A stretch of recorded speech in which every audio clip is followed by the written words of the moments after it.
There's a dark side of YouTube that we aren't supposed to see. You'd probably expect YouTube to be an innocent platform for kids to watch their favorite videos, but underneath the surface, there's a twisted side you don't get to see on your front page. I never could have guessed that searching dashcam would result in me finding the most disgusting videos on the internet. I was just looking for reviews on a dashcam I planned on buying, but after scrolling for a while, I found mostly useless reviews. That was until I came across one video that stood out significantly from the rest. It was different, but not in the way you'd think. It was uploaded very recently, titled 2-Dashcam. The channel name was made up of random characters and had a default profile picture. I knew it wouldn't help my search for a review, but my curiosity got the better of me. I clicked it, not knowing this would be the biggest mistake I'd ever make. The general scene was of a young child sitting behind a rectangular table, with nothing behind him except a door. He sat there, completely silent for almost a minute before giving a shy greeting. He went on to explain details about a dashcam, but with very vague descriptions. It has a good screen, it's very strong, it'll last a long time. I was kind of freaked out. Not exactly the type of review video I was expecting. Something was off about it. Before the recording came to an end, the child sat in silence once more for another minute or so. My first instinct was to believe this was some kind of test video to test a camera. I only realized how much worse the reality was when I checked the channel profile. Clicking on the profile itself didn't reveal much. The About Me section and banner were completely empty. However,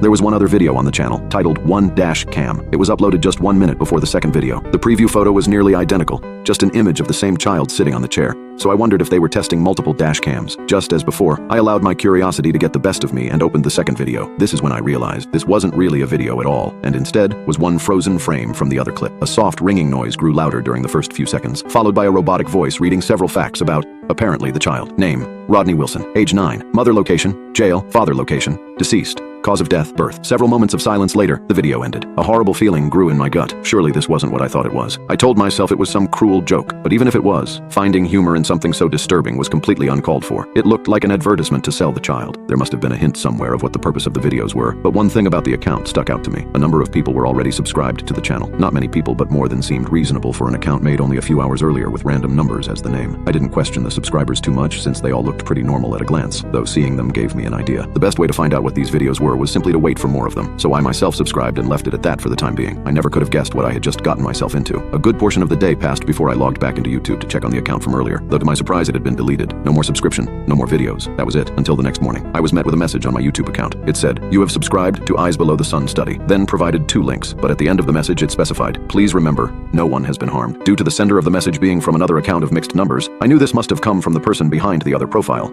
or at least someone connected. This was the first time I considered that maybe some kind of study was being conducted, but I had to wonder who the subjects were, the people in the videos, or the viewers. Whatever the case, I had told myself I'd wait for more videos, and here they were, so I checked them both out. Each one mimicked the general layout of the videos before. One was of another child sitting in the same empty room, vaguely reviewing some kind of electronic. The other was once again a screenshot of the first, with a robotic voice reading information about the child. Name, Richard Brown. Age, 12. Mother location, deceased. Father location, unknown. Cause of death, strangulation. Some hours later, the account was once again deleted. For several days, there seemed to be a clear formula at play. I'd be sent a message from a new account with 2 videos. One link would be of a child reviewing something, and the other would be a screenshot of the review video and information about the reviewer. Then, at the end of the day, the account would be taken down. Something was horribly wrong about this. While unusual, I was still waiting for a clear reason to think something was illegal. Maybe it was some kind of troll or prank. Besides, the freeze-frame videos were reading details that I slowly suspected were made up. After almost a week, I received another message, but this time, something was different. After clicking on the first link, it went to a video called One Pendant, which describes some facts about the child as the previous videos did. But the robotic voice had been replaced with the recording of a woman. It read, "The child's name is Jessica. She's 7 years old, and both of her parents are at unknown locations. Due to her refusal to follow procedures,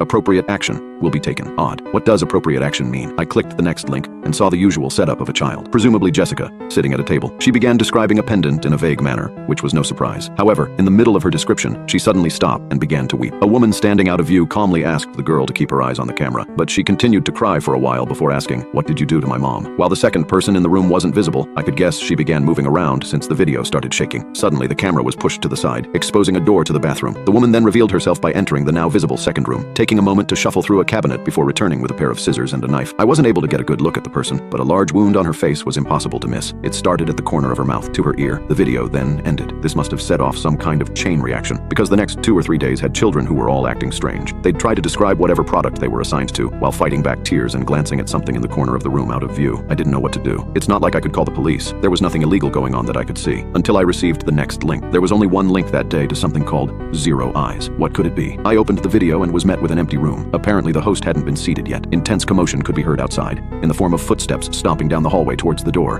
and muffled screaming, apparently from a kid. When the door opened, a man burst through holding a child in his arms. Tape had been put over the boy's mouth, and his arms were tied behind his back. After kicking the door shut with his foot, the man practically threw the child onto the table with so much force that the camera fell over. The scene had changed from the usual table to the corner of the room where the previous children had been uncomfortably glancing at. This laying on the floor naked was the girl from the pendant video, motionless, with wounds covering her entire body. Dried blood streamed down from her eyelids that had been savagely cut or ripped off. While she'd clearly been there for several days, her eyes very slightly vibrated. The child was dying, but still alive. Suddenly, text on a black screen popped up with the words, "Do not be alarmed," for several moments before the video ended. This was the last straw. I wrote down the numbers of the account and the video name before rushing out of my house to the local police station. I can only imagine how frantic even trying to speak was challenging, and it didn't help that the officers impatiently demanded I calm down. Eventually, however, I managed to tell them what I had seen, and they requested I sit tight while they checked out the video themselves right there. Maybe 15 minutes passed before the officers returned to me. Unfortunately, I didn't get there fast enough. The account and video had already been deleted. I didn't lose hope, however, because I knew I'd get another video the next day, so I promised to return when the proof of this nightmare arrived. That night, I didn't sleep well since the mental image of the mutilated girl was stuck in my brain. I couldn't check my messages on YouTube fast enough when I awoke, and what I found was the following. Hello, you have been unsubscribed to Eyes Below the Sun study. Link 1. Please remember, no one was harmed. Upon clicking the link, I gasped at the title of the video. It was a 0 immediately followed by my YouTube username. With a terrible sinking feeling in my stomach, I sat back and watched the scene play. What followed was the regular room with no one visible once again. However, someone standing behind the camera slowly walked into view and positioned herself exactly where the children had sat. I recognized this woman as the one from the one pendant video, the woman with the facial wound. She glared into the camera for a moment before saying, "I'm sorry you didn't understand what I set out to do, but it's not my responsibility to stop your imagination from forcing conclusions. I have made a point of telling all families that no one was hurt, and that is the truth. Bodily pain is an illusion. I'm not responsible for your understanding or lack of understanding of this basic concept." The woman then walked back to the camera and shut it off, ending the video. This was the last I heard of anything relating to these series of events. I did make an attempt to return to the police that day with the video directed at me, but it had been deleted before I got to the station. However, a chill ran down my spine when I realized not only was the video missing, but my entire YouTube history was erased. It was as if the channel, the messages, and the videos never existed with suspicion in their eyes. The officers asked me to leave the station, warning me about wasting their time. I could barely contain my panic. As I returned home desperate to find some form of proof, I tried to forget about the whole ordeal and even deactivated my YouTube account. But one evening as I was getting ready for bed, I received an email notification. Hesitant, I opened it. The message contained no text, just an attachment titled Last Video,